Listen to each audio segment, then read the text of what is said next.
What's going on, everybody? And happy Friday. T-Bone, what's up? Hello, lady. What's going on, Mr. Young? Mr. Young, the big winner from yesterday. Thank you, lady. Yep, that is the worst kept secret. It is my birthday. I am here to celebrate my birthday, talking at all of you. So thank you, lady. Appreciate it. I got a hilarious birthday card from Carlos, from Kevin Nealon, wishing me a happy birthday, which I thought was hilarious. Thank you, T Bone. Very busy today with phone calls and text messages and right there, and social media and people. Yeah, it has been a very busy day. Thank you, Mr. Young. Thank you. Jimmy the Breaker is here. He told me to let everybody know he is available for your breaking needs as well. Thank you, Turt. Appreciate it. Oh, thank you, Doug. Thank you. I am finally 21 years old. I can have a beer even though I choose to drink water.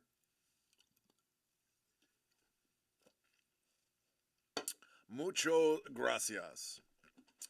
Hey, Jimmy. Lady says hi. He says hi.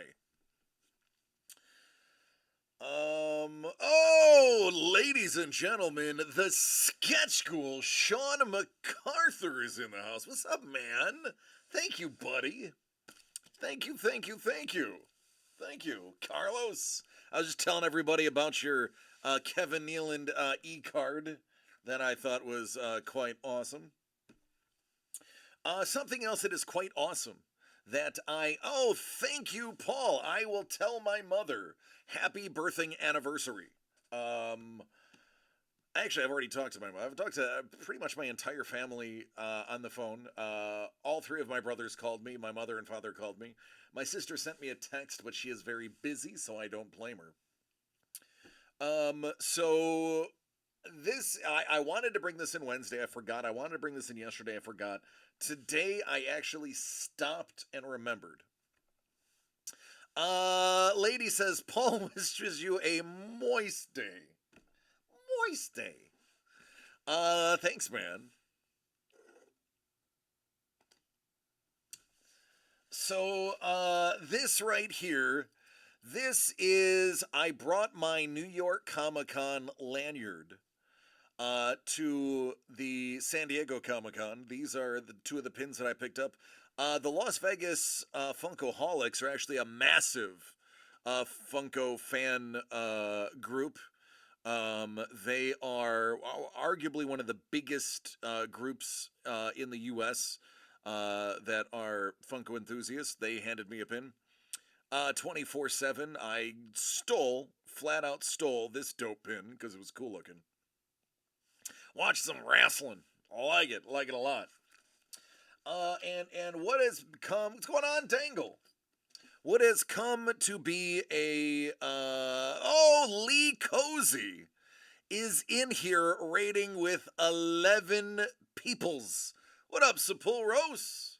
KP, Lee, Buddy. Hello, Buddy. Welcome to my birthday slash a normal Friday here. Yes, feel free, KP, to buy a round of drinks for everybody that is rating. Everybody else, make sure you send love in the form of hearts to them as well. Oh, thank you, Sapporo's. So what has become a tradition now, thanks, KP. Thank you, Sapporo's. What has become a tradition at every con that I go to, I have all of the awesome people and artists uh, sign my badge. It's not something like I'm not like waiting in line. I just grab the artist when I have the opportunity. Say, hey, my tradition is sign my badge. Most artists are pretty cool about it. Nobody has said no yet. On the cover, we have Kaiser, because Kaiser stopped by, and my new bestie, Elvin Hernandez. On the back, We have the Dragon Lady. We have Mickey Finnegan, aka Swagglehoss, Sean Chen, Kai, as well as Kai's fiance, the wildly talented Jessica. She signed it as well. This is my Billy Tucci signature. Billy has said, for people who don't buy remarks on stuff, I give them either. I give him two things I like to draw. It's either Mickey Mouse or the Rocketeer. And he said, I'm sorry I didn't give you the Rocketeer. And I was like, nope, I like Mickey. We're good. So that is my awesome William Billy Tucci auto. He's like, I'm taking the whole page. It's fine. Then I have Veronica Taylor and her daughter Raina, talented artist in her own right as well. Veronica with the inscription, DC, I choose you, because as you know, she was Ash. So a very good year on my badge for collecting. And I will tell you, there are a plethora of them now. And it doesn't it's really not gonna stop. It's it goes well. People sign stuff. So that is another one for the collection.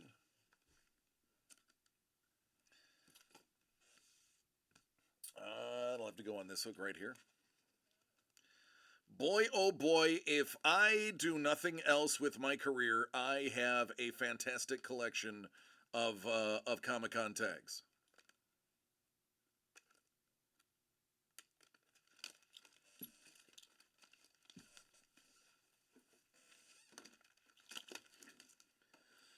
I just need to find a hook big enough to hold them all now.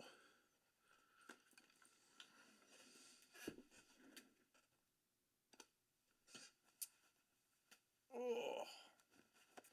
Love the collection. You know, it's almost like at heart I am a collector. You would never have think of it, but it is true. There you go. I gotta get myself a set of antlers, preferably a jackalope. I would love to hang my tags from a jackalope, a mounted jackalope. But yes, it's almost like I am a collector. And speaking of collecting, I have a trade announcement. See, Sean's like, I love getting my Compass signed. There you go. I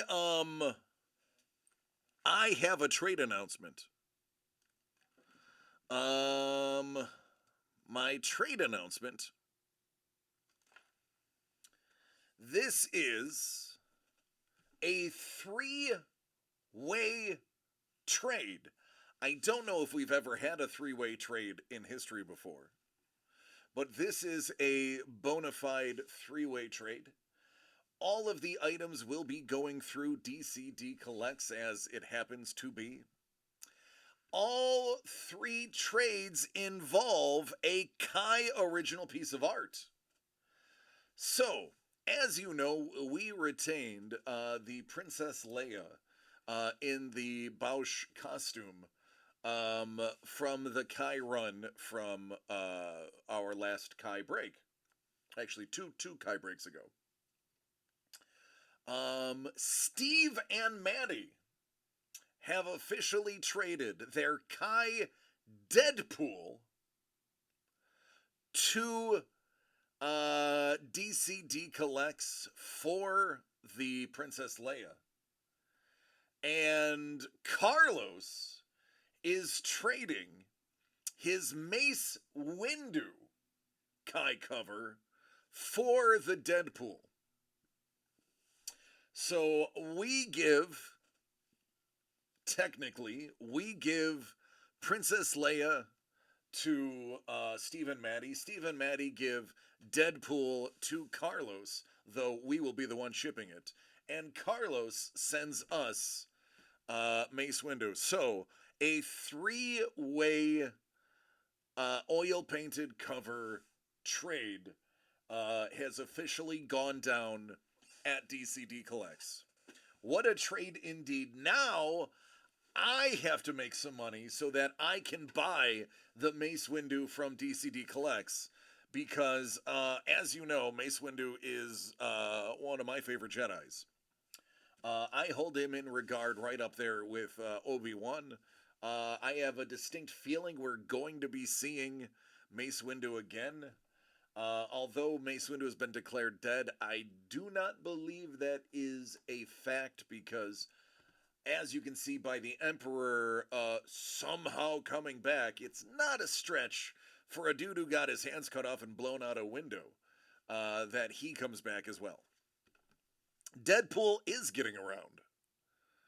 Deadpool is getting around. Everybody is happy. Big old trade. Ghost Windu. Mandala loves it. What's up, Mandala? How you doing, man? Mandala is. I got to meet Mandala again at Comic Con, but I finally got to meet Mandala's wife. Wow, what a! I didn't say this because I don't want to say it in front of her to sound weird, but my goodness, what a wonderful person to talk to. She is actually really cool. She has a big smile on her face. Awesome, awesome person. Like both of you are great. It's so cool to meet her. Didn't get to hang out with Mandala as much as I wanted to for the con. Next year, the con falls on my birthday. We will all have to get out. I'm sorry, not married. Forgive me, Mandala. Who was the person you introduced us to? Forgive me if I misstated that. I may have remembered the math wrong. My bad. Did I just blow up somebody's spot? Mandala, it was either his wife, his girlfriend, his mistress, or his baby mama, or one of each, or none of the above. Hey, I don't know. I have no idea. Either way, the person you were with was wonderful, engaging, great smile, like just a very good chi. Um,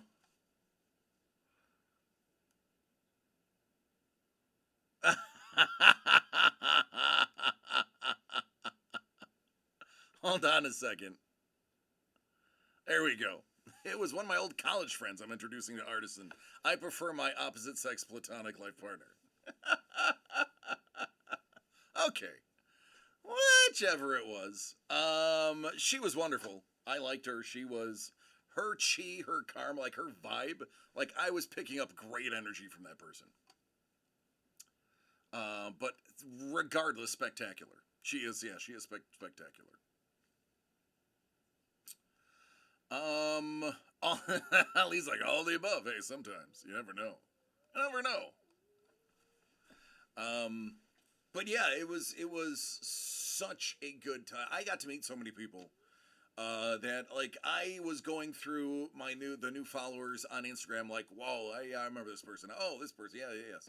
So it has been absolutely wonderful. Yesterday, boy, oh boy, did yesterday get off to a interesting start with art, and then finish with an absolute flurry of things from Super Breaks. Um, we actually are already going to reach out to Super Breaks about acquiring more. Yeah, thanks, man. Thank you. Thank you. Yeah. It is nice to not be at a con with a face mask, even though half of DCD Collects got sick, has been sick this last week. Probably because if we were wearing face masks, we wouldn't have been sick. But at least none of us have COVID yet.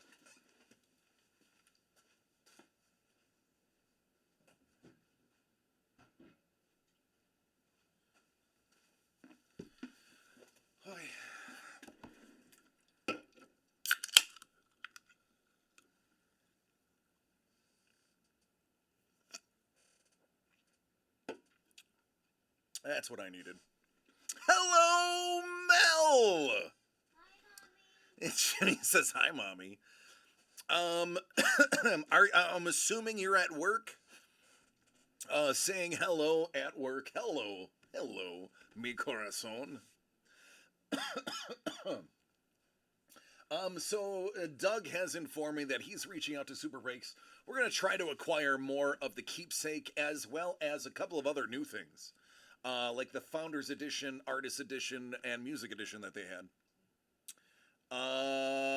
Heading towards the car. There it is. Nice. So you will beat me home again. Um, Dangle's like, hello, Mrs. the Breaker. It's not my birthday, but thank you anyway. Ha ha. Ha ha ha ha. Whew. This is day 10 in a row. Basically. So we left Tuesday to go to Comic-Con. We're at Comic-Con Wednesday, Thursday, Friday, Saturday, Sunday. Monday we drove home, and I got home midday. Then Tuesday I was back in the office to do some shipping. And Wednesday and Thursday I was live. Today is Friday and day 10. And I am exhausted. It has been a go, go, go, go, go last 2 weeks.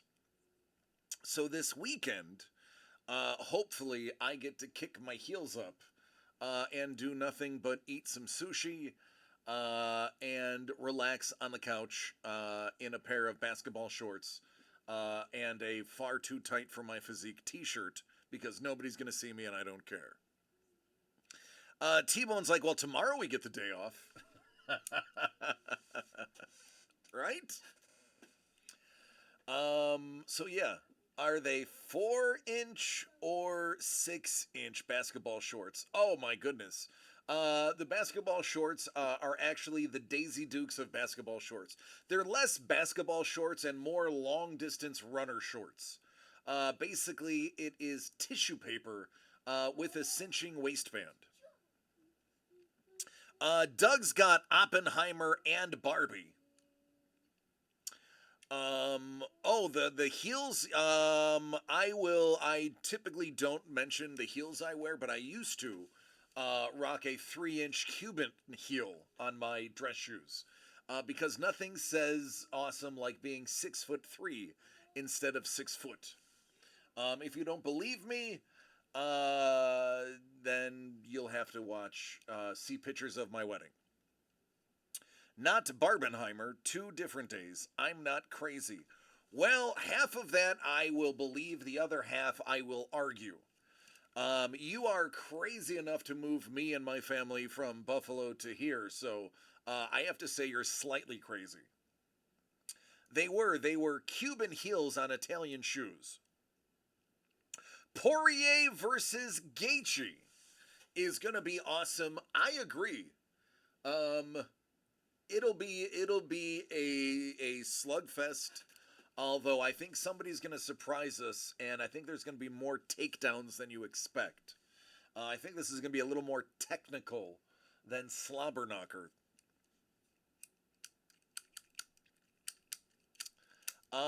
Yeah, we also have Adesanya coming up, not too distant future. So not like him.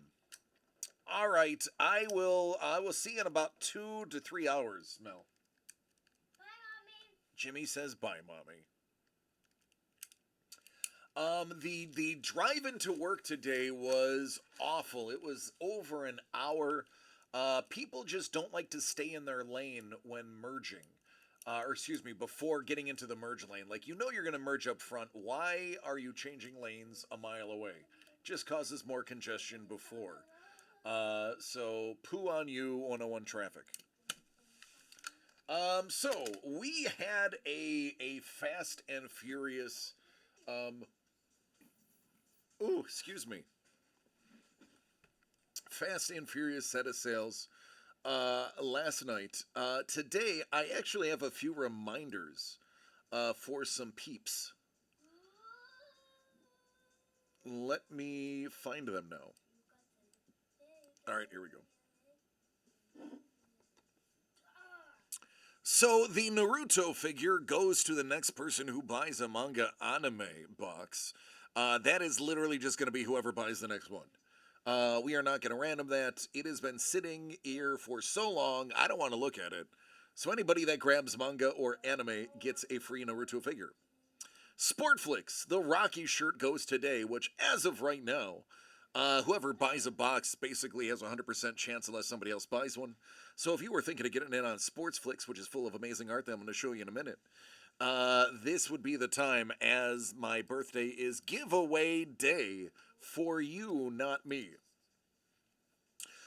Two people have reached out to me and asked me if they could, if I could pick one thing that I wanted from DCD Collects to have them buy me for my birthday. And I told both of them the exact same thing. Don't buy me anything. Buy yourself something. I am terrible at receiving gifts. I am not good at saying thank you. I get more pleasure out of giving gifts and seeing people get cool stuff than receiving them. So if you were trying to buy me something, I respectfully decline. Buy yourself something and let me or Jimmy open it, and we will call ourselves Even Stevens. My best birthday gift would be a very busy shipping day on Tuesday. I'm your birthday gift. That's right, Jimmy. You are the birthday gift that keeps on giving. When's your birthday? November 18th. November 18th. That's right. So that's all I want to say about that. That is what is up. I was going through eBay and taking a look at the Don says hello. Jimmy. What? Uncle Don says hello. Who are you and hello? He says, "Who are you? Hello." He knows. He's just being funny. No, I'm not. Jimmy has this thing. So Jimmy will say something outlandish, and I'll be like, "Who are you?" So he has picked it up, but he doesn't understand context. Let me. So I was on eBay, and I was looking up the. Oh, excuse me. Apparently, I'm looking up a giant yawn. I was looking at some of the ridiculously good things that were in here. I had no idea that original Porsche emblems were in there, and you can actually tell the age of the Porsche logo because it actually just recently changed again. But it's had, I think, 6 iterations in its existence. Tiffany and Company original watch dials. Some Burberry traditional, like their signature items. Bulova dials. As well as a Gucci scarf. The absolute bangers in here are definitely some of the ones we actually were able to pull already. Especially with that sapphire numbered out of 5. That is absolutely insane. But there are a ridiculous number of items in here. Take a look at that bad boy. That's old.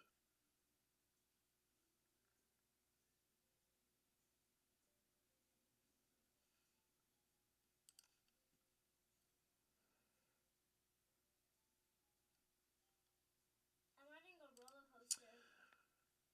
A traditional one of one. Triple relic. Oh yeah. Yeah, so far, not many people, it's a brand new product. Look at that. Look at that Breitling.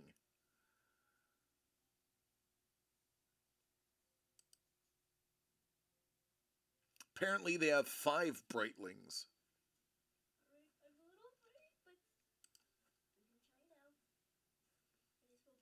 I believe we're trying to get a hold of some of this as well, the Founders Edition. Another map and... Oh, what is that? Why did that pop up? No. Oh, that one, did that just sell? No. Oh, there it is. Another gem and map relic. Mr. Young, they are nice. You should know. You should know. This is a 101 I haven't seen with like the platinum on the front. Who that? It is. Oh, look at this. Oh, they went with a fancy 101. Look at that. I haven't seen. That's brand new. They haven't done that before. That's a newbie. With a cut up Fendi garb. A tiny Ferrari. That's got to be from the.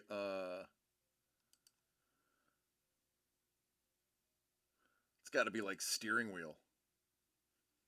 Steering wheel or like glove compartment.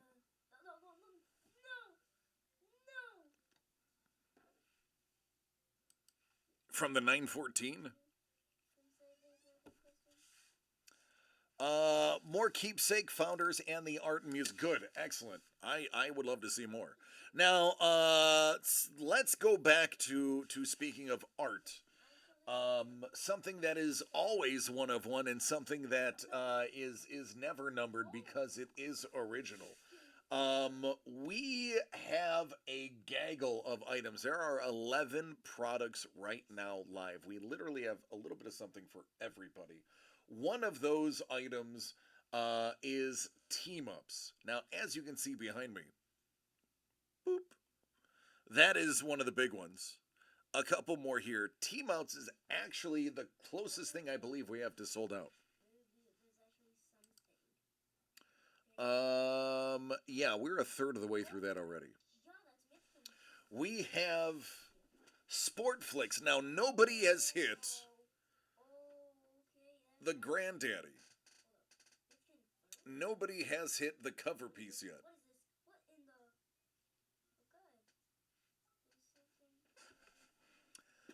That is still there. Plus the Sandlot jersey. Now, I'll tell you, how many people came by the booth to take a look at the jersey? And one person was like, I am simply buying this not for just the art, for a shot at that jersey. So good luck to Otto. Otto was the purchaser on that one. And Space Spectacular by Lee Cozy is also hanging out there. Now, there's something about Space Spectacular I want to show everybody.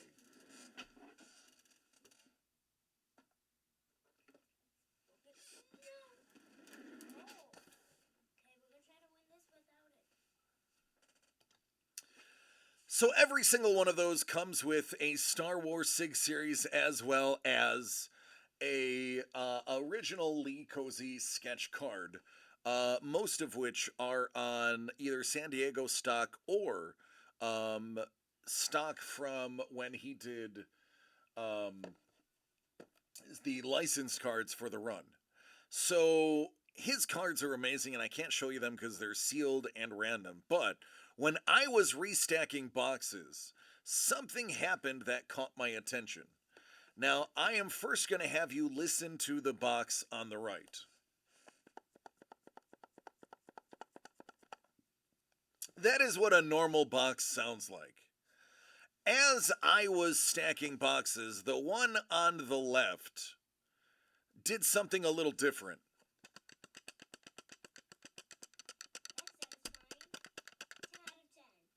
So, versus weird, yeah? So I have declared, I have no idea what that means. However, I am going to make that the next box that gets sold. Because it sounds different, and different is usually awesome and good. That is the next one that goes.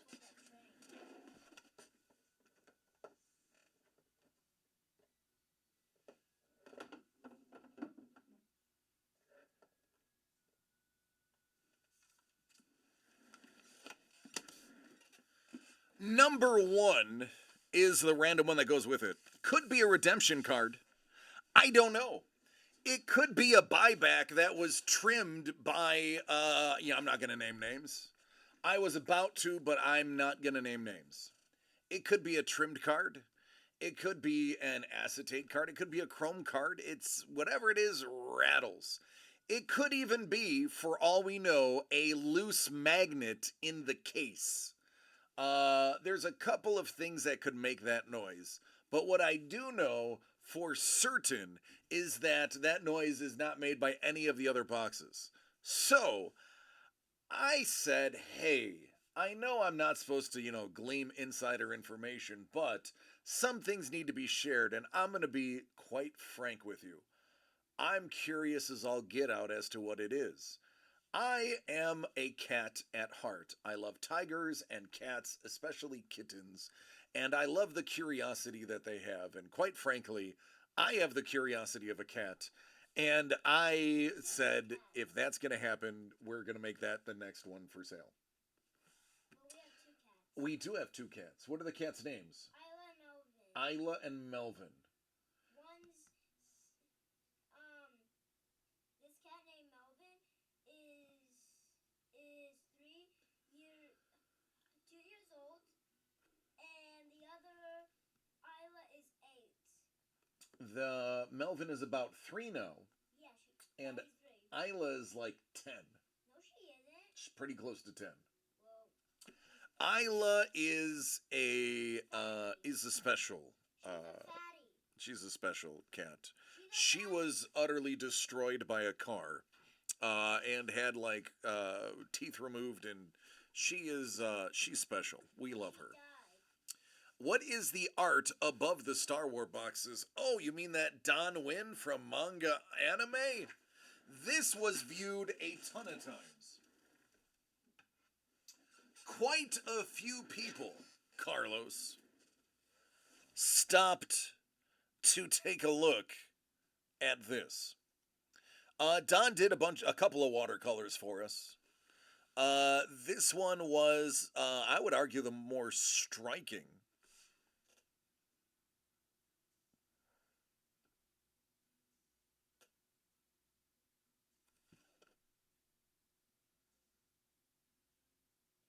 Very popular. A lot of people stopped. A lot of people asked us how much we wanted for it. And we told them, nope. You have to buy in. You can't just buy it. But this one, as well as Sketch School, your bike from Akira. A lot of people asked if your Akira bike was for sale. To which we said, nope. Nope. Gotta get in. Gotta get in it to win it. I burped. Oh, thank you, buddy. And a big giant burp. Another one. Smell it. This one, right? Not this one right here. That's not the one. That's Don. Where's Ghoul? There it is. This one right here. Quite a few people reached out and asked if this one was for sale. And again, we said no, no, no, no. By the way, bing. So yeah, you gotta pay to play.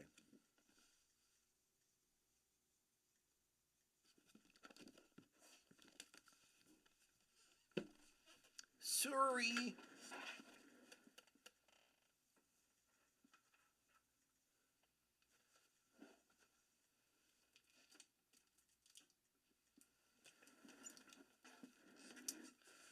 This was another one that people were oogling and asking if they could just buy outright. And we told everybody, well, you have a 1 in 12 chance. Then we told them, well, you have a 1 in 11 chance. Then we said, well, you have a 1 in 10 chance. And then it was, well, you have a 1 in 9 chance.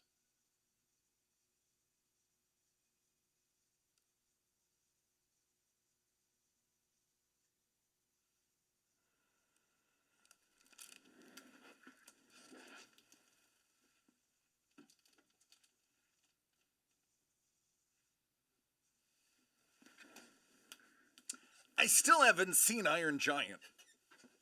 I still haven't seen Iron Giant. Iron Giant and Astro Boy, two of the most important anime cartoons possible, and I haven't seen either of them.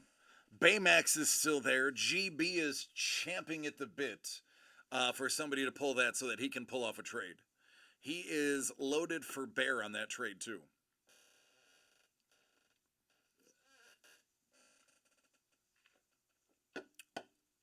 What up, KP? KP's like, what? Yeah, Baymax is hiding. I'm hiding Baymax.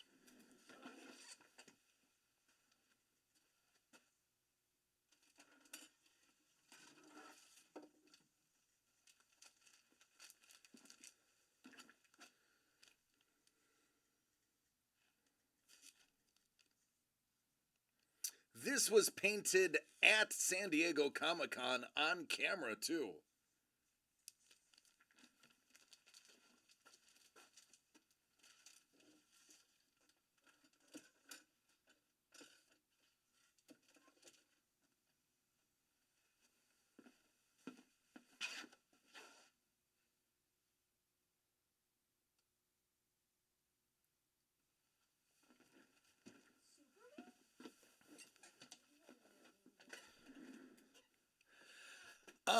So here's the brutal truth.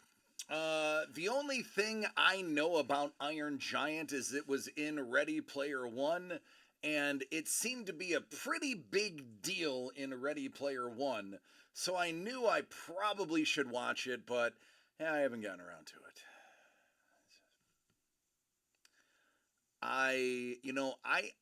I never said this before, or I would say it before and not understand the meaning. I used to say, "Oh, I'm a really busy man." I wasn't when I used to say that. And I'm going to say it now, and I mean it from the heart. I'm a very busy dude. I wish I had time to sit down and play video games. I wish I had time to sit down and watch all of the shows that everyone is recommending me on Netflix. I wish I had all of that time. In addition to being here 4 days a week, with Mrs. The Breaker leaving at like 6 in the morning to go to work, I am daytime stay-at-home dad, nighttime host. Saturdays and Sundays are the only days the three of us can actually get together in the household and do something.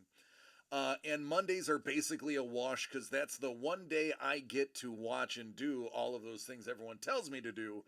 But then I have to pick and choose. And quite frankly, most of the time it's me going from Netflix to Hulu to Disney Plus to what is the other one we have? Amazon Prime, whatever channel that is, and Paramount Plus and HBO Max. Daddy, Amazon Prime. And Amazon Prime, there it is. See, Jimmy knows. And going through and saying which one of these am I going to watch.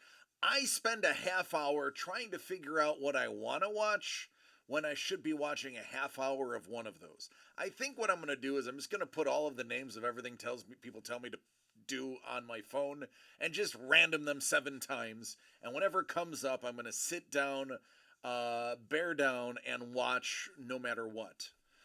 Because I think it's the way I'm going to have to do it. I love Futurama.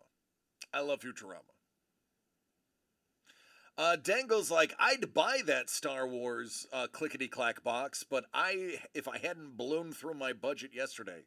With that being said, I'll trade the Columbus from yesterday for it if somebody is interested. So there is the trade offer. Let me find Columbus.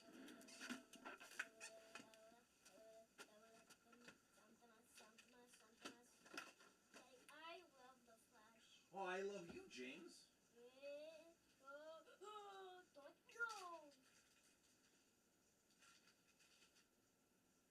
I like to cream, but I can't scream. I'm literally, oh.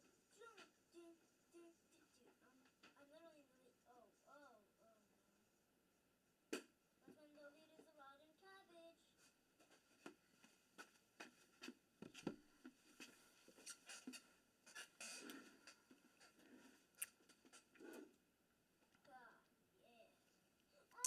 So, for those who did not catch that, Dangle said, I will trade the Columbus from yesterday for the blind Star Wars box. And in case you forgot what that Christopher Columbus was from yesterday, yeah, it's this one.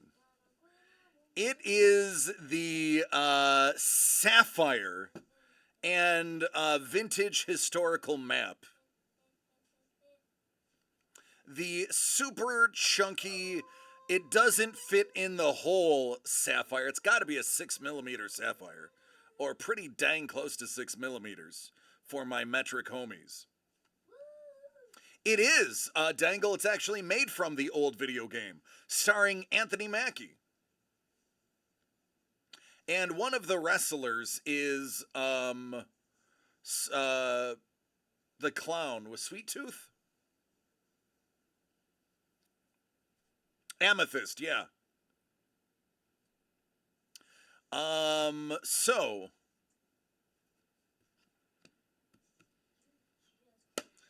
there you go. You could broker a deal with Dangle for a space spectacular and receive all of this for that blind box. The Dangle trade is on the table. Will Arnett is Sweet Tooth? I thought there was some big wrestler dude. Oh, the voice.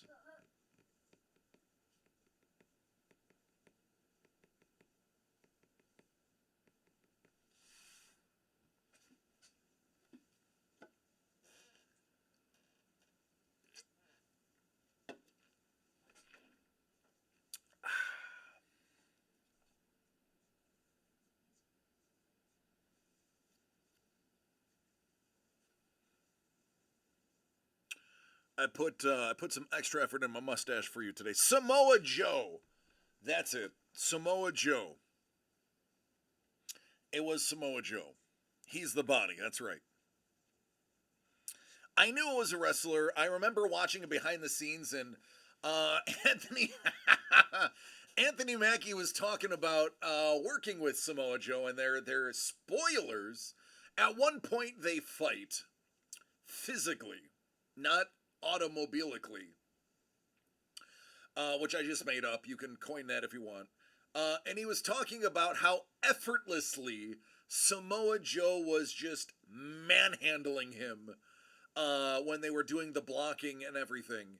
But he said, you know, aside from being manhandled like a rag doll, Samoa Joe is actually very conscious of Anthony Mackie's well-being, and was made it look like it hurt. He goes, it hurt, but it didn't hurt nearly as much as he made it look, which is a testament to Samoa Joe's prowess in the ring. So it's good to have a professional when your health is involved. Speaking of professional, I'll give a shout out to my lurkers. 7B, what's going on? Ascendant. How are you doing, Blade X? Good to see everybody. Nitwit. Ringa! Ringa, are you hiding? Ringa, I know you're here. Ringa, what's up? Dude, how you doing? Ruru2, how are you? Queen TV. And Zero Vero. What is going on, my lurkers? I love you all. You need not join the chat. However, it's a heck of a lot more fun if you do. But I digress. DCDcollapse.com. Get it. Thank you for tuning in. Sean's like, yeah, really good wrestler. He is, Samoa Joe is from, he's related to The Rock, right?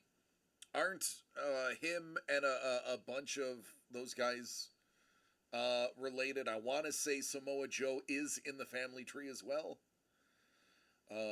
I think there's like three or four major wrestling families that not a lot of people realize everybody's related.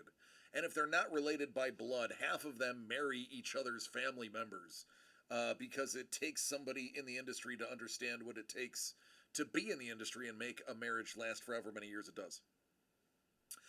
For instance, the Hart Foundation, Stu Hart's kids, and everybody that was trained by Stu Hart, like Davy Boy Smith married one of the daughters, and Jim the Anvil Neihart, distant cousin. I'll have to. I saw a family tree somewhere.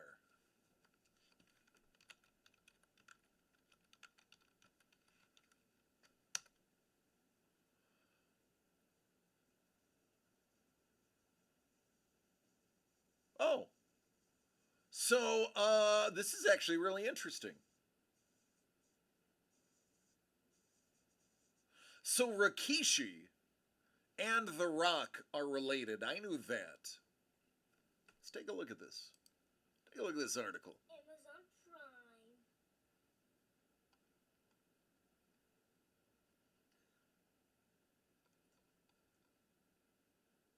There we go. I think I can. I'm just making. I'm screening this web page. I'm not familiar with it. I want to make sure there's nothing of questionable behavior or pop-ups on there. It looks copacetic.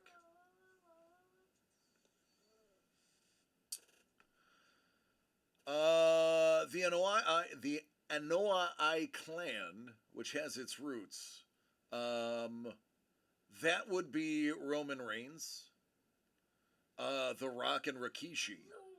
But apparently Samoa Joe is a first-generation wrestler. I'm sorry. Let me say that in the way that you all want me to say this. I will do this your way. Samoa Joe has no relation to them or their cousin The Rock. He is a first-generation wrestler who has had to scratch and claw his way to the top. Samoa Joe, aka Nufalo Joel Sianoa, was born into a family that operated a Peloponnesian dance troupe named the TRA Productions. So there you go. He is a self-made man of no relation. Now I am curious. Now I gotta find out. I gotta see The Rock's family tree. The Rock's family tree is impressive.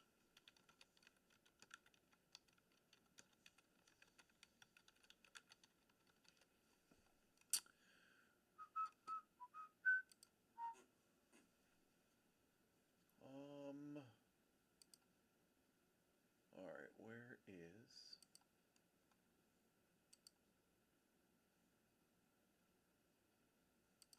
Let's see if I can print this page.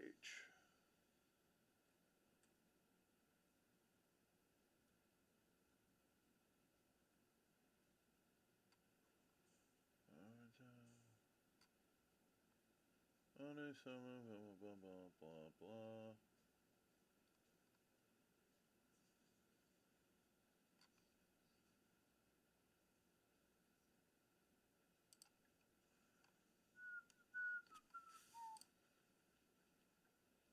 All right, here we go.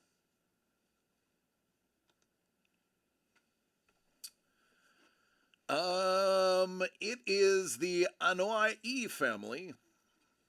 I'm sure I pronounced that wrong.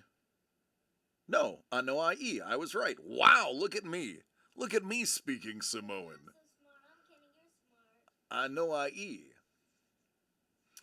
Anoa'i. The Rock, Rikishi, Yokozuna, the Wild Samoans, Afa and Sika, Roman Reigns, the Usos, Jay and Jimmy, Umaga Rosie, Jacob Fatu, and Solo Sokoa.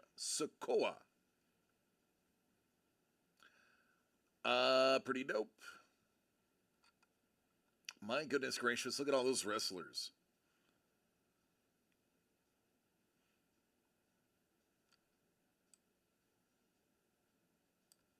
There you go. Doesn't get much better and pure than that. I mean, hey, if your family's good at something, you do it.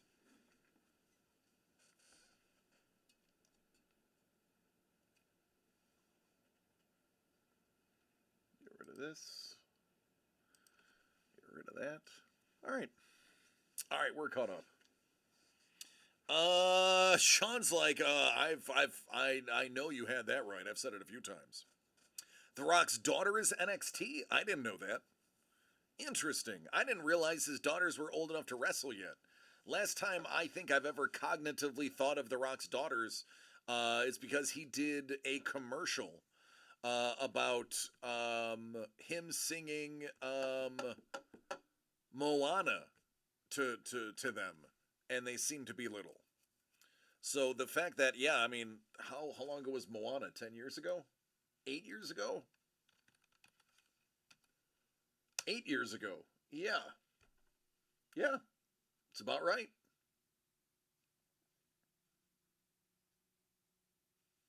I want to give a shout out to Google. Google knows it's my birthday, so they added balloons every time I reload the page. They subtly add balloons to to my marker.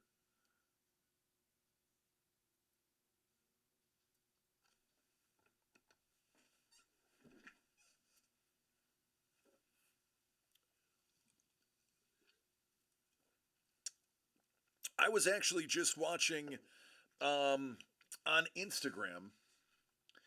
I started following the MMA fighter that came to fought his last fight with $7 in his bank account. Um, I gotta find this kid's story, and I say kid because I've got him by 20 years. Um, this kid's story is one worth watching, and I'm pretty excited to see what he does. Let me find. Here we go. It's that beautiful. All right, I will jump on the computer's Instagram, even though it stinks. Instagram was definitely made for the phone.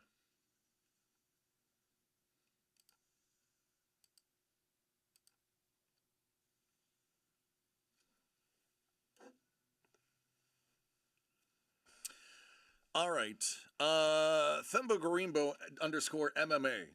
Themba is his first name, Garimbo is his last name. So this dude, um, legit came to the US to be a fighter.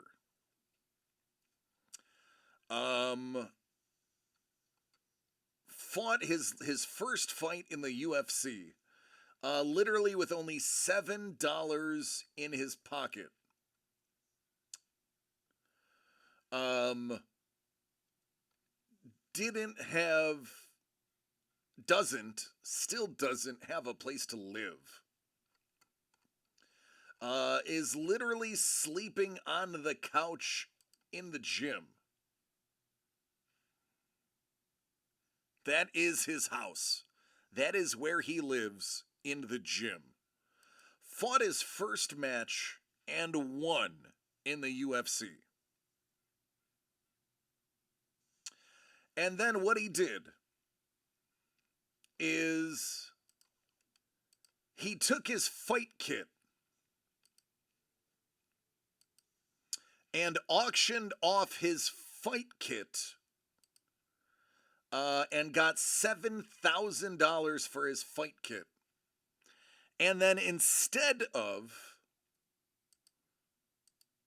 keeping the money and getting someplace to live, he built a water pump for his village in Zimbabwe, so that his family in Zimbabwe and his tribe in Zimbabwe could have clean water. How cool, selfless, and great is that? So there's the name one more time. If you're on Instagram, he blew up after the money was donated. I highly recommend, if you want inspiration, go see him, because The Rock was inspired. And actually, the reaction the first time of him meeting The Rock is unbelievable. Just, that is a hug. That is a big bear hug. That is a lot of emotion right there. Absolutely fabulous to watch. It's good to see good things happen to good people. So I have a distinct feeling he's not going to have any issues finding a place to live in the near future.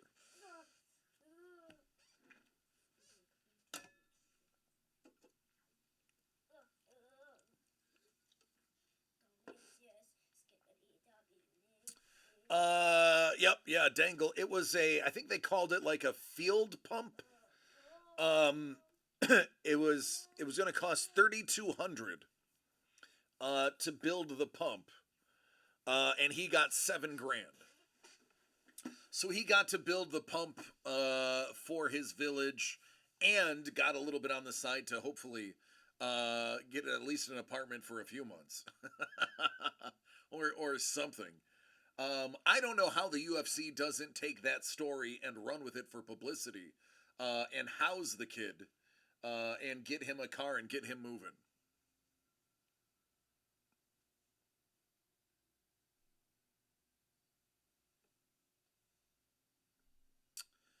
Saburo says Samoa Joe is probably one of my favorite all-time Samoan wrestlers, but he never really got his weight. He never got the opportunity at the time due to his weight. Then he finally got the call and was older and ended up getting injured. What's going on, Councilman Chef? How are you doing, man? We were just talking wrestling and MMA and The Rock and things along those lines. Oh, you mean Dwayne Johnson? That's right, Look at me. Dwayne Johnson. That's the eyebrow. You're right, buddy. Good eyebrow.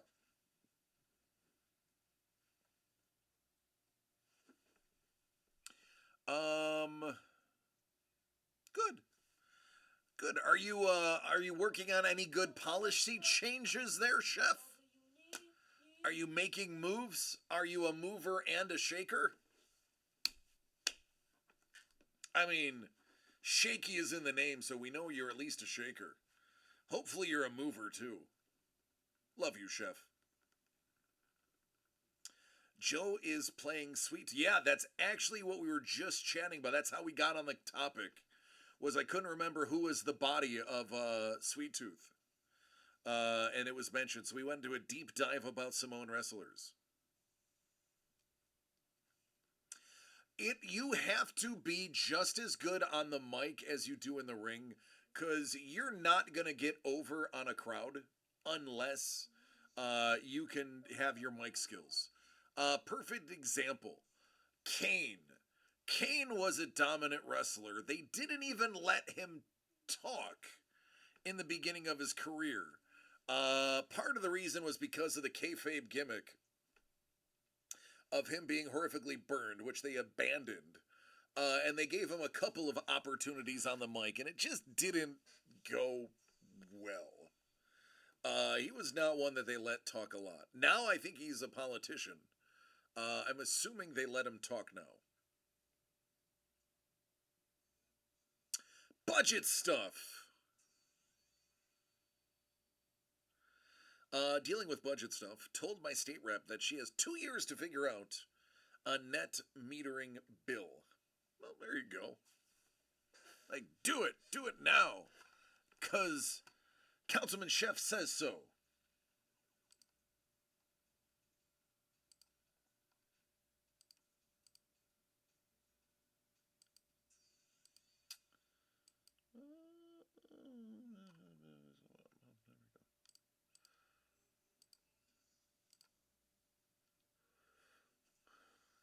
This, that, nope.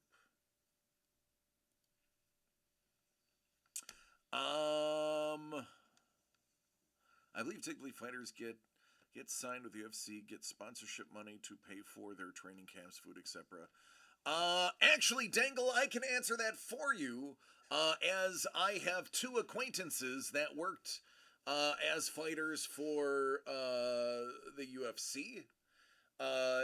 Jeremy May, who was in famously face kicked out of the tough competition. Um, so the new. This is my problem with the UFC. Dangle, you have broached a sensitive topic. I'm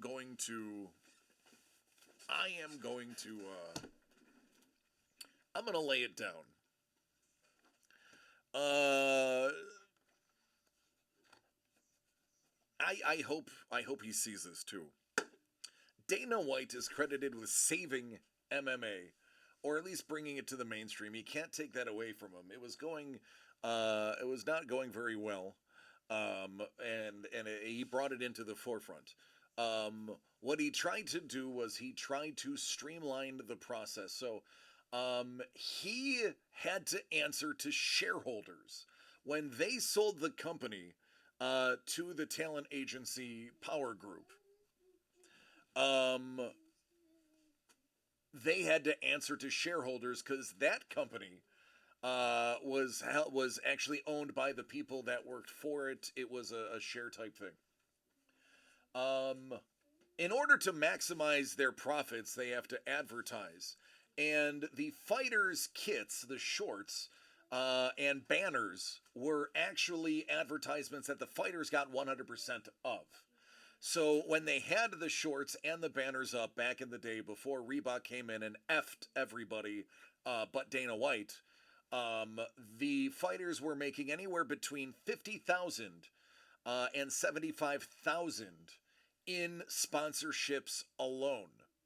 Bigger name fighters were getting six figures for placements on their fight kits and their backdrops. Once it was sold, or right before they were prepping to sell officially to BME or whatever the heck it is. Dangle's like, I know, I'm surprised you're entertaining conversation. It's because I'm going to lay out the truth. Um, Dana White knows he has to maximize the profits because Dana White, as you know, gets a percentage of the UFC. So he does not have the interest of the fighters in mind. If he said so, he's an effing liar. And I will call it to him to his face. He does not have the best interests of the fighter in mind. He has the best interests of Dana White. He has the best interests of the investors and the people that own the UFC in mind, not the fighters. Does he give the fighters health care during training? Yes. Does he give the fighters scheduling that usually is agreeable and open? Correct. Does he care if the fighters make enough money to actually compete in the boxing world, which is why a lot of them leave, by the way? No, he doesn't, because he doesn't care. He cares enough to do the stuff that he's legally required to do, and that's about it. Yes, he gives out bonuses. Yes, there's a fight of the night bonus, a submission of the night bonus, as well as knockout of the night bonus. However, he does not care because that money should be wrapped up in their salaries. How this works is each contract is for a set number of fights. That set number of fights will start with a base number of pay, typically around 3 to 5,000 per fight for an entry level fighter. The higher level ones will get 100,000 with the option of picking up a percentage of pay-per-views. To this day, I believe there are only 8 fighters to ever get a revenue share. One of them being Conor McGregor, who famously said, I wouldn't do this if it wasn't for the share. One of the big problems with training for a fight is the average cost is roughly $20,000 to pay your trainer, your manager, your dietitian, the food, and the facilities for fighting. You can fight roughly 2 to 3 times per year maximum due to the Las Vegas Fight Association, whatever the heck they're called. I don't remember their name. I don't care to remember right now. Putting mandatory suspensions on training and careers post-fight for anybody with that has taken massive head damage or anything to prevent further inflictions on concussions, which I agree with, but it does limit the fighters to a certain number of fights per year. Now, if you're only paying him $3,000 to $5,000 entry level, and he's got to pay 20 grand for all of those, NSAC, thank you. Then they are in the negative. They are in the negative by a ton. The UFC said, well, we want it to be a legitimate sport in order to make it a legitimate sport. And I'm going to quote Dana White. He says, you need uniforms. You don't see basketball players and baseball players with logos on their uniforms. Actually, Dana, the NBA does. So does soccer. And those go directly to the teams, which is kind of the model he used. He went to Reebok and said, hey, you have the exclusive rights to making the kits. They must wear these kits and the Reebok shoes. At the time, Reebok, it's not Reebok anymore. Or else they will be fined. For wearing those shoes, they could make a maximum of $10,000 per fight. Now, the only way you can make $10,000 per fight is if you have a certain number of fights under your belt in the UFC already, which at the time of the deal only a handful have. Part of the reason GSP did not come out of retirement was because of the garbage Reebok deal, because GSP had his own line, aka Affliction, or Rush, Head Rush, whatever it was, Head Rush. And the money he was making from sponsorship was 6 figures per fight. Why would he come out of retirement for a $10,000 capped bonus for wearing Reebok gear, which he wears anyway, but said I would not wear just to prove a point? I digress. The startup is $3,000 if you have never won a fight before. You get $3,000 for wearing the Nike kit that you're forced to wear. If you have had, I want to say it is 5 fights or more, or 7. I think it's 7 fights. You get the full $10,000. Again, that is only half the cost it costs for you on average to train for your fight.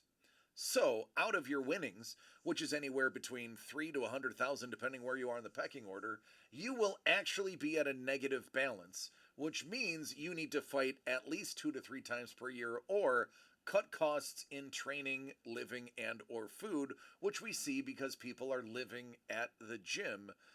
And people like Patty Pimblett coming in overweight because, well, Patty the Fatty just likes donuts.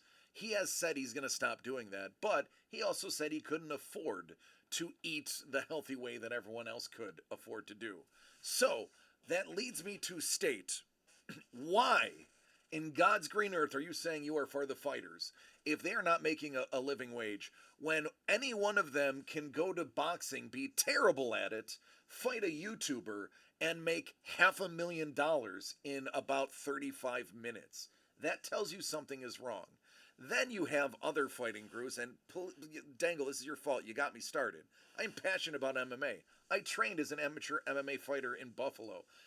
10 years ago, I had the body of Adonis. I know, now I have the body of Buddha, but I digress. People have seen the pictures of me. I used to be a ripped dude, and I know my way around a fight. And that's what makes me so mad, is there's so much that goes into this, and they are getting paid bupkis. Water break.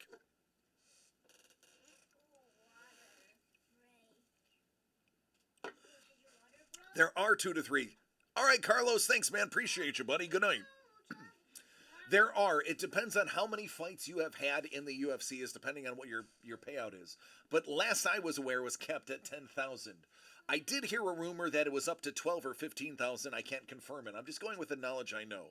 Either way, it is hot garbage. Dana White was approached and said, "Hey, why are you making them do this?" And Dana White's answer, I swear to you, his answer was, "This is no joke. This is the biggest line of crap I have ever received from a human being that is trying to sell me a product. And believe me, I've been sold some pretty crap products. Remember where I used to work." He said, "I want the fighters to concentrate on training for their fight and not worrying about securing their sponsorships." Yeah, Dana, do you think we're dumb enough to think it's the fighters themselves that are acquiring the sponsorships and not their management team that they pay 10% to?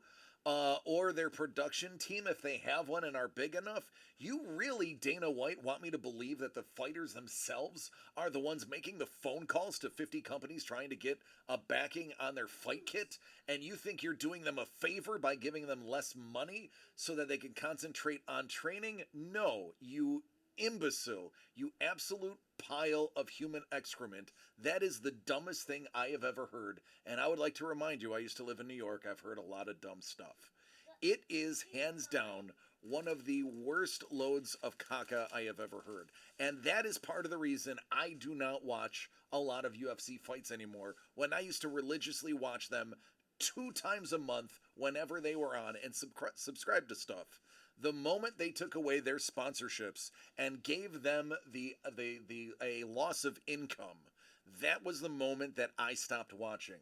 And the thing that solidified it was when Demetrius Mighty Mouse Johnson left the company, or was traded to the company, to go work for the competitor, when Mighty Mouse was hands down, pound for pound, the greatest fighter to ever fight in the ring. And I will argue anybody on the planet that Mighty Mouse pound for pound is better than anybody else, including John Jones, who is a friend of my wife's family. Did you say $500,000 boxing? I'm quitting my job and letting people punch me in the face. Don, yeah, it's legit 6 figures to get punched in the face. I knew a boxing promoter when I was in the Navy, excuse me, in Jacksonville, that would hang out at the bars outside of the base and offer any of the military guys, because we were in shape, $5,000 to fight a professional boxer to basically guarantee a KO. It was, you were gonna lose. They would ask if you have any fighting experience? No. You look good in shorts? Yeah. $5,000 if you go get knocked out by this guy. Oh yeah, okay, sure. That is literally how they pad the stats for up and coming fighters. That's how a fighter with an amateur record is suddenly 20-0. And rising the ranks at the WBC, is because they put a bunch of bums that they find in a bar that are moderately in shape so it looks good, and tell them, I know you've never boxed before, but go try to hit this guy. That guy who's professionally trained knocks you out in about 2 minutes, and then they get to say, oh, he has 17 first-round knockouts. Yeah, it literally works like that. Saboros, I agree. Chewing up and spitting him out, way too much rotation, 100%. Don says, I have an older brother who played hockey, and I've taken a few punches to the face already. Yeah, me too. Broke my nose and cracked my jaw. My nose was only broken once, and it was very mildly. I've never broken my jaw. I have never been knocked unconscious. I have been choked unconscious. I have had a rear naked choke applied, and I lost consciousness in about 10 seconds. It was a very poor showing. I was definitely already gassed, and it was just a quick go. But I can tell you, I have never been knocked unconscious. I will tell you, I have received an uppercut in a street fight that knocked me into what they call a brownout, which is where you get tunnel vision. Not where you brown your pants. Paul Maitland, I already know where you're going with that one. It's where you get tunnel vision, and the vision actually fades away, but you snap to before the vision fades and you get fully knocked out. It's called a brownout.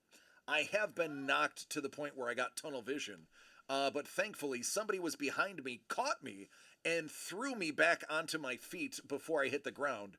And as I was thrown back to my feet, I snapped right back to, real time, and was back into the fight. Didn't go unconscious, knocked her back. Yeah, I've never had the displeasure of being knocked unconscious. I have been choked unconscious. Dangle says they're getting about 45-ish cards per year per their ESPN agreement. I believe that is also true. That is why they're doing a lot of stuff with the a lot of larger undercards. My brother stopped the day I got bigger. Yeah. Yep. But yeah, I have sparred quite a few rounds. I have played quite a bit on the mat. I have thrown quite a few punches, and I have received more than my fair share. One of the reasons I never will shave my entire goatee is because I do have a couple of cuts on my chin that are noticeable under certain light, and even more so when I tan, including one that's actually on the corner of my mouth that is typically hidden by my mustache. I've gone nighty-night a couple of times. Once from a slap shot to the face, once going face first into a telephone pole at full speed. But I caught the ball and I made the touchdown. There you go. As long as you make the touchdown, then the unconsciousness is forgiven.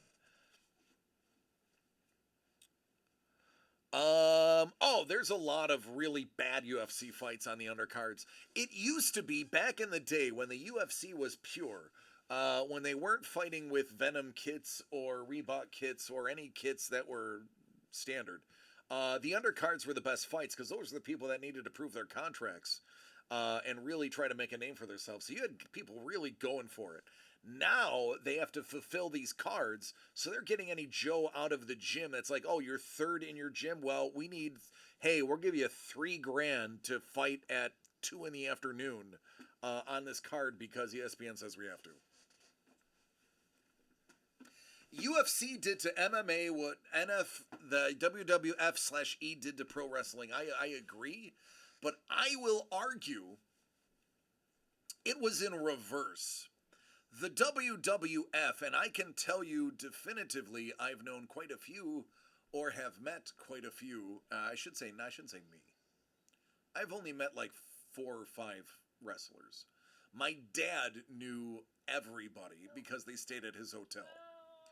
Those wrestlers back in the 80s, 70s, and before, and even the early 90s, were not taken care of very well. They were taken care of downright poorly. And now, even though it's a busy schedule, the compensation for WWE stars is good, which is one of the reasons Ronda Rousey left, which is one of the reasons Brock Lesnar went back, was because the money was better. Even though the living conditions were not as good, and they were on the road way more than they were with the UFC. But the WWE/F used to be terrible to the wrestlers, not care about anything. Now they're doing well. This is the opposite. Before, the MMA, fighters, those top guys, there was no rules, there was no structure. They could make a lot of money. Now they're basically second-class fighters because the UFC needs to make their undercard. Because Dana White cares more about money than he does about human life.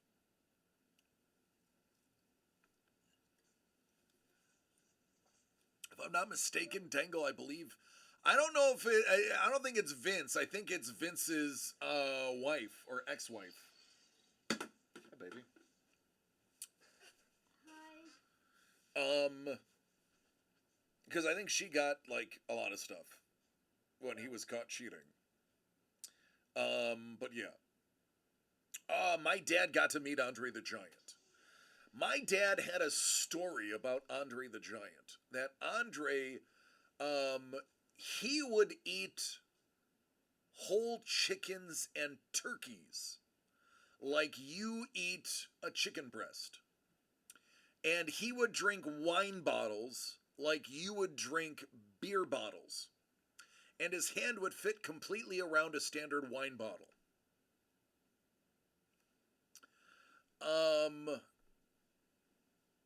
Okay, yeah, so it's the same company owns both, and yeah, there's probably they probably bought it part with stock, part with cash. That's how a lot of this stuff goes. Yeah, I've seen that. But Andre would he would literally put his hand around a standard wine bottle, and Junkyard Dog. I actually have Junkyard Dog's autograph. It's one of the only autographs that survived the flood that made me lose everything at my mother's house. Mick Foley, I got to meet and hang out with. Mick is one of the nicest guys you'll ever meet. He is wonderful to talk to. We did an after-hours party with me, Mick, my brother, and my sister. Or not my sister. My friend at the time who later became more than a friend. She was an artist, oddly enough.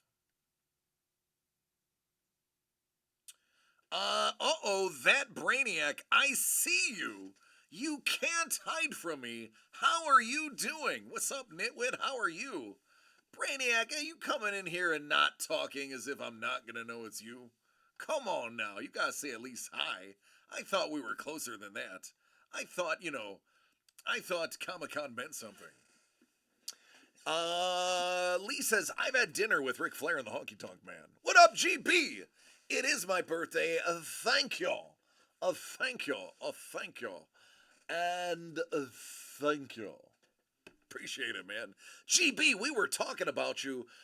People were talking about the art that's available, and I reminded them that that bad boy right there hiding the Baymax is still available.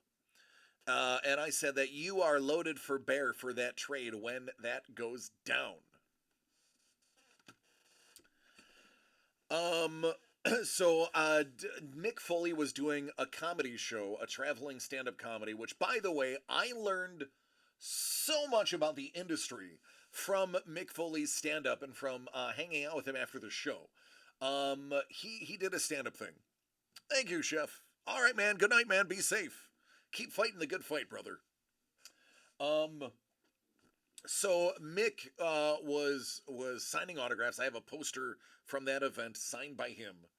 And we were talking about the girl I was with was talking to him about ears because, as you know, famously, Van Vader ripped off his ear in, I want to say it was Japan, in a fight where he got his head caught in the ropes and it twisted him wrong and it ripped his ear off.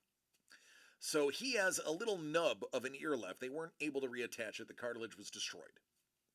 The girl I was with at the time hanging out with, she had part of her ear ripped off by a pit bull, but they were able to reattach it. So they were comparing scars. And for the first time I have ever seen, and one of the few times in history that I know of, Mick flipped his hair to the other side and actually showed his torn off nub. And I have a picture of the girl actually touching his ear, or what's left of it. And I took a picture of it, and he even said, he goes, that is one of the very few pictures of that out there because I don't let a lot of people see that. Now, I believe he did a promo where he actually highlighted it as part of like a rivalry thing. But even though it is something that happened, it's something he's not really like thrilled that happened. So it's something that he always wears his hair to that side because of it. But he actually sat down with it was the three of us, and we just talked about life. We talked about being a feminist because he says, you know, I am a New York Times bestseller. I am a champion. I am this. And he goes, but most importantly, I'm a feminist. And he went into his daughters and wife and all that stuff. And that was one of my coolest hangout moments. I got to hang out with Jimmy the Superfly Snuka. Yes, the late great Jimmy the Superfly, who basically murdered somebody in like 1986, but was deemed too senile to go to jail for it by a judge right before he died. I have a nice autograph of his, so I kind of have a non-convicted murderer's autograph. He was interesting. The only question I had for him was, dude, jumping off the top of the cage, man, what was going through your mind? He's like, nothing. He's like, nothing, brother. He goes, at Madison Square Garden, you jump off the cage. He goes, that's it. You got to do it. And I'm like, damn. I wasn't thinking nothing. 12 feet in the air, I'm just going to fall on a guy. But, I mean, hey, it was the times. But, yeah, it's, wrestling was a big part of my childhood. All right, nerds.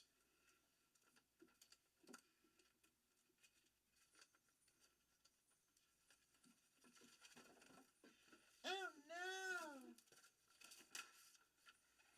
no! I've shown it before, but I'll show it again.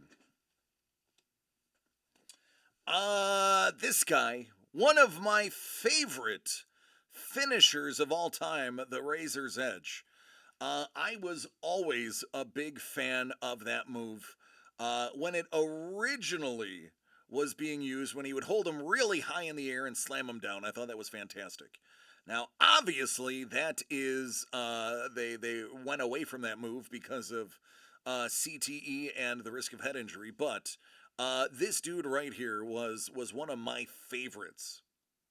Dangle. Thank you, buddy. Appreciate it. Brainiac, you have a sub from our dear friend Dangle. That led me down the hole to find this one. This right here is a whammy. And I don't mean it in a negative way. There are only 27 of these in the world. PSA verified it. You've got 123 Kid, Razor Ramon, Lex Luger, Bob Holly, Bret Hart, and Tatanka.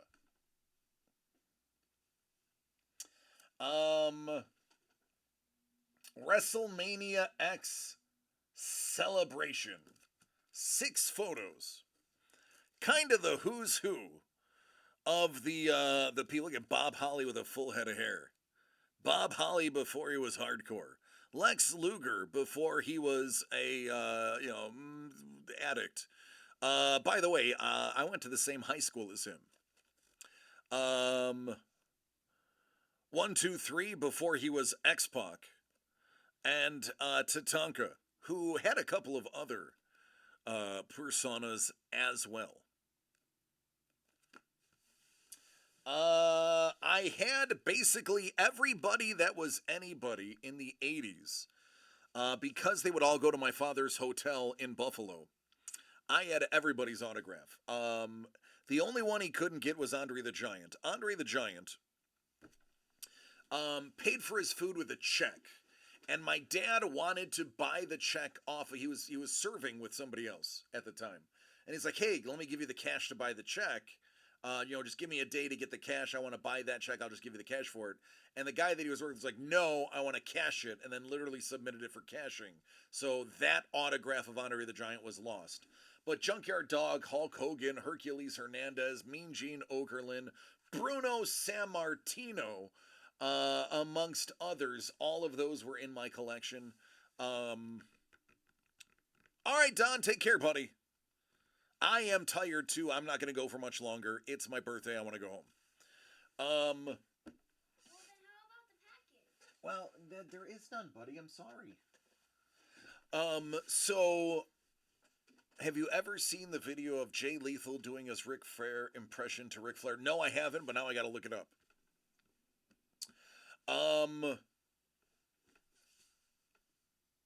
So all of those people, like my dad was like, "Hey, let me get your autograph."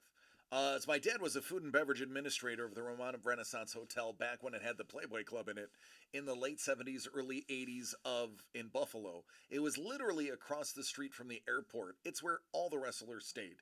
It's where they booked them. They knew if there was a wrestling event. All of the wrestlers were staying in the same hotel on the same floor, and it was crazy. So I had a massive collection of early wrestler autographs, including Bruno Sammartino's and Ilio DiPaolo. Now, for those who don't know who Ilio DiPaolo is, I highly recommend looking up Ilio DiPaolo. Ilio DaPalo, I believe it is. Ilio DiPaolo was a very early champion wrestler who actually created a restaurant in Buffalo because he settled down in Buffalo called Ilio DiPaolo's. Had some very famous spaghetti sauce and meatballs. But Ilio DiPaolo was pretty famous for some of his work early in the black and white era of wrestling. So he is somebody that needs to not. Bruno Sammartino and Ilio DiPaolo need to be remembered more. Ilio DiPaolo, I think, was one of the first guys to jump off the top rope.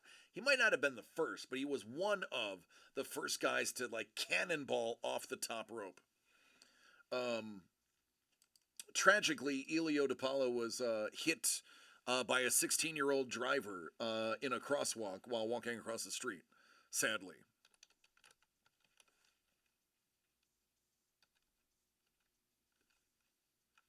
P-A-O-L-O.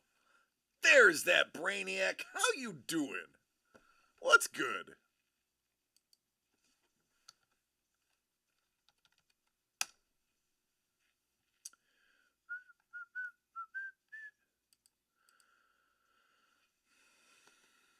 This right here is Ilio DiPaolo. That is a man's man back in the day. How am I doing? It's my birthday. I'm doing fantabulous. We're talking about a little old school wrestling here. See, there you go. Died Hamburg, New York. Hit by a car, sadly.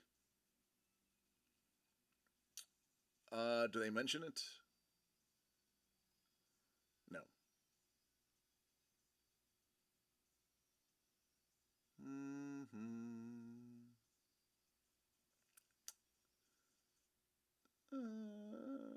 doesn't show it. So I believe, if I'm not mistaken, he used to do the cannonball off the top rope.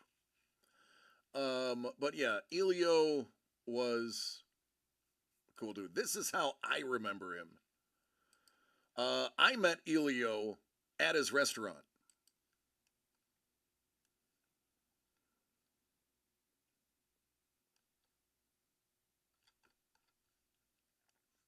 Very nice guy. Very generous with his time. Love to talk wrestling. Loving that topic. Thank you. Birthday is good. It's a working birthday. It's what we're doing. I got Jimmy the Breaker here. How you doing? How's it going? Yeah, it's going. Thank you. No, how are you doing? How is it going? How's it going? I'm great. Do you want to say hi? The camera? Dude, I'm naked. You're not. You're wearing jeans and a Guns N' Roses shirt. No, you're being shy. Okay, that's fine. You don't have to do anything you don't want to do, man. You're in charge, bro. You're in charge, homie. Oh, he loves Guns N' Roses. He is a massive Guns N' Roses fan. You're wearing a GNR as well? Hey, Sapporo's is wearing Guns N' Roses too right now. What is that? He's wearing Guns N' Roses. But which type of one? Man, I don't know. I can't see people. Okay, good. They come to their house. You know, I would come to everybody's house. I absolutely would. I think party should travel.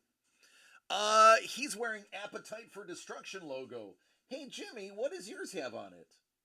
It has the skulls from Appetite for Destruction. Yeah. Come here. Come here, turkey.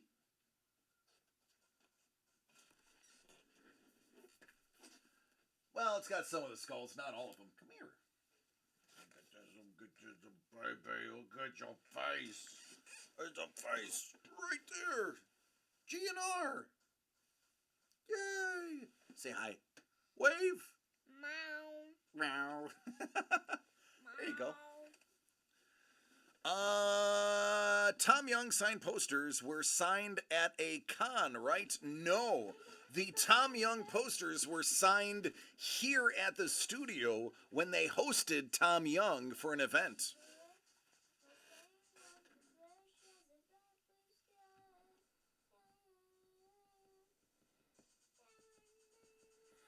Oh, yeah, yeah. The survey, yeah. Survey the crowd.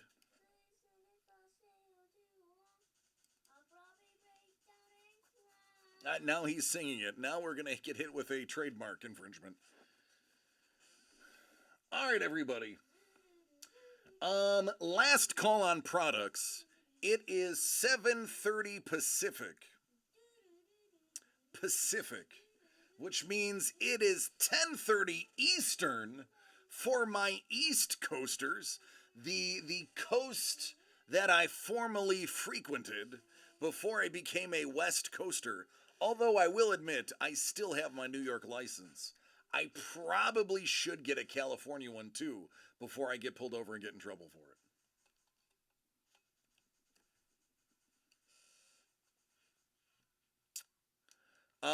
No, it's okay. Self-proclaimed wrestling fans get stuff wrong all the time. Ha ha! Ladies, like, go home and hug your wife already, man. We'll be here next week. You know, I hope all of you are here next week. I really hope all of you are here next week because I have a feeling next week we may do something kind of fun. As a matter of fact, I'm debating on, hey, let's do a survey. Let's take a survey. Dangle's like, you better save that Star Wars box for me. If Doug or Trevor doesn't buy it for my birthday, then yeah, that's yours, man. So I was thinking of, hey-o, let's do a survey. Let's take a survey. I was thinking of taking the last case that we currently have of the keepsake and doing a draft break. How insane would that be? The other thing we could do is we could go ahead and just do the combo with both of them as a draft break. That way, obviously, the first round will be all of the keepsake, unless something crazy comes out of presidential, which has happened. I think it could be interesting. How many people would be interested in doing a draft break with that new crazy product?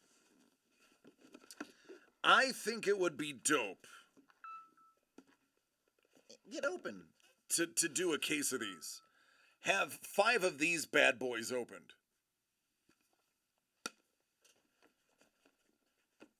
I am open for all ideas. And my phone is blowing up. So bright when I get killed. My eye has a eye ache.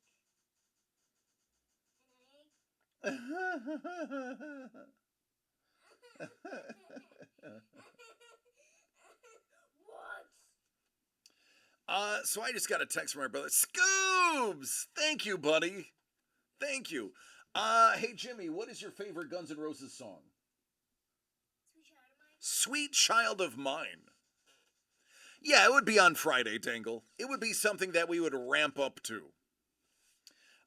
So my brother, said New York State is finally getting sports plates. That's right, Scoobs. July's for the win. He said there are sports plates, so now you can get Bills plates.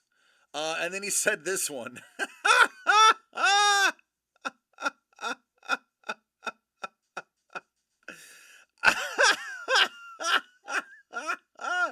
He's actually this is his real, this is what he's submitting.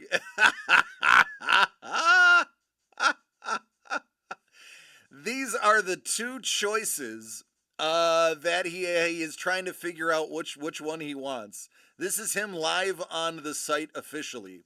Both of these are approved. He just needs to hit continue to finalize, but he doesn't know which one he wants. Does he go with Bills for the win or Jets are trash?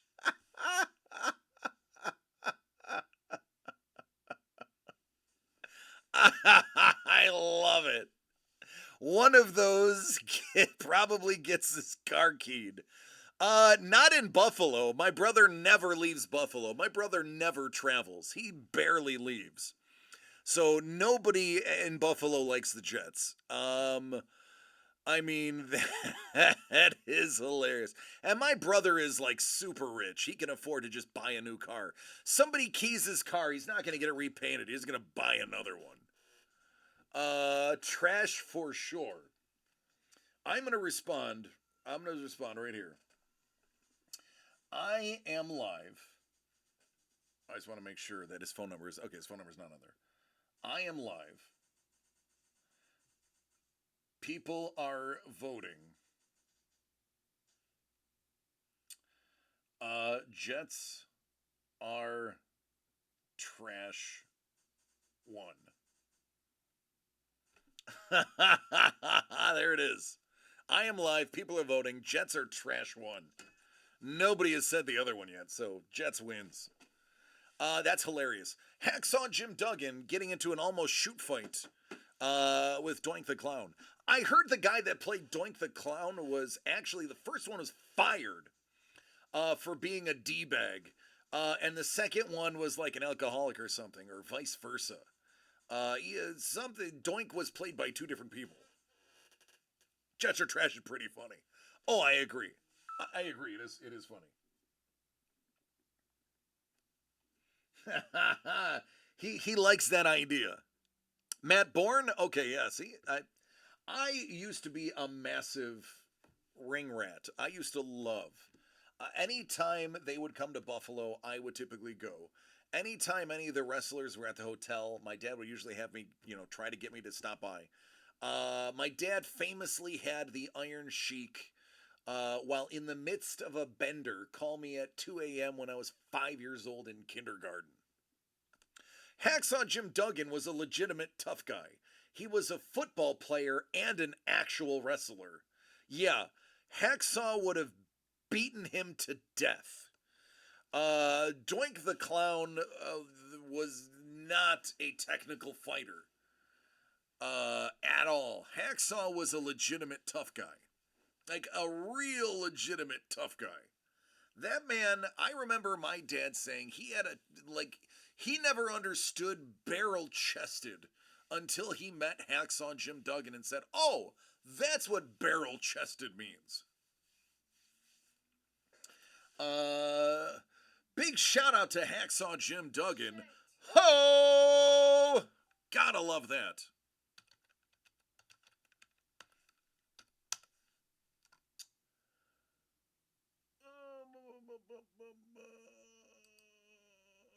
Wow, Hacksaw Jim Duggan's still alive. No kidding. Well, Hacksaw Jim Duggan, I salute you, man. Congratulations on your long life, considering you were a wrestler, and 69 years old is a pretty ripe old age for wrestlers. Scuba's like, I know where that came from. Yeah, that's right, Saboros. He just goes to the local hardware store, has him cut up some 2x4s, signs them, and moves on.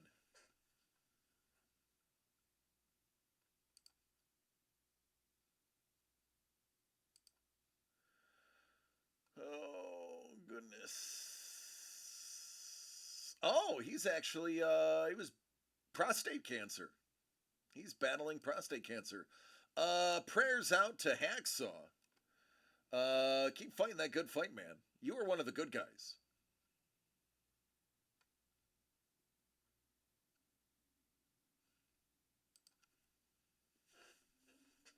He didn't speak softly and did carry a big stick. That's true.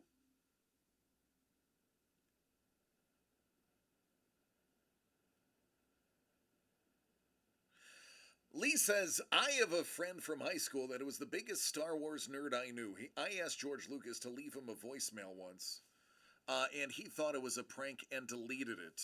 He cried in the middle of SDCC when he found out it was real. Scoop says, I saw Tani made a sweet triple the other day. My card's going to bring me sweet, sweet money one day. If you ever decide to part with it, Scoops. And secondly, you're welcome. I am, that Ellie guy is kind of good. Everything I see about him, especially the way he plays defense, is good, but don't tell that to Trevor. Trevor says Ellie De La Rosa or Ellie De La Cruz is trash. His exact quote was, he's trash, he's too tall, he's never going to make it. So, I'm inclined to believe Trevor. Trevor literally has the word baseball in his name. It's Trevor's baseball cards. So, I'm going to side with Trevor and say Ellie is not going to fare well. Hey, here's another one, folks. Jets are poo. Jets are poo. Jets are stinky, juicy. My brother and I have a very similar sense of humor. It's kind of scary. Jets poo poo. I think he purposefully wants the R in there. He wants everyone to know that it's the Jets that are poo poo. He doesn't want people to think that he's a Jets fan and likes poo poo. That would be my guess if I had to guess.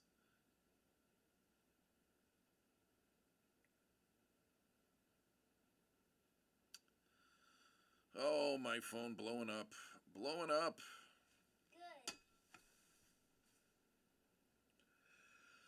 Jets are pooping. Poopy, just add the Y. Jets are poopy. Jets are poopy. Jets might be getting Dalvin. Rip all those people who drafted Bijan. Or not Bijan, Brees. Not Bijan's in Atlanta. Rip to anybody who has Brees if they get Cook, because Cook will be the bell cow. And at least it'll give Brees time to heal up from the knee. But yeah, slowly but surely, the Jets are just adding every person over the age of 29 that they can find. They're still not going to beat the Bills. They're still probably not going to beat the Dolphins if Tua Tagovailoa actually has a head on his shoulders by the end of the season. I think the Jets are overspending in the wrong way. I don't have anything against the Jets personally. My brother does.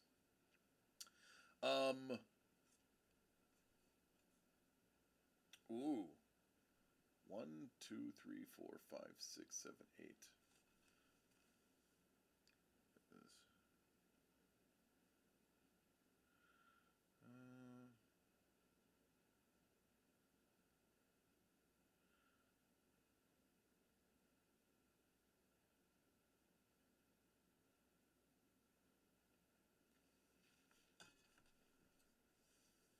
There we go. Another one is zero wagons, as in circle wagons. Brainiac's like, as a New Yorker, I was going to say something to defend the Jets. Yeah, but I really can't.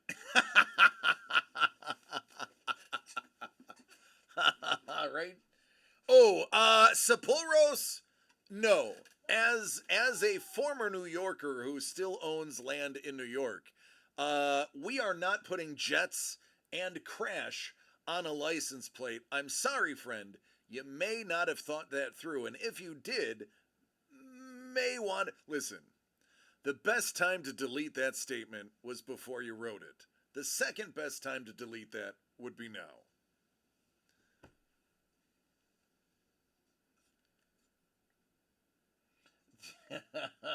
Oh, you can only do 6 total spaces or letters.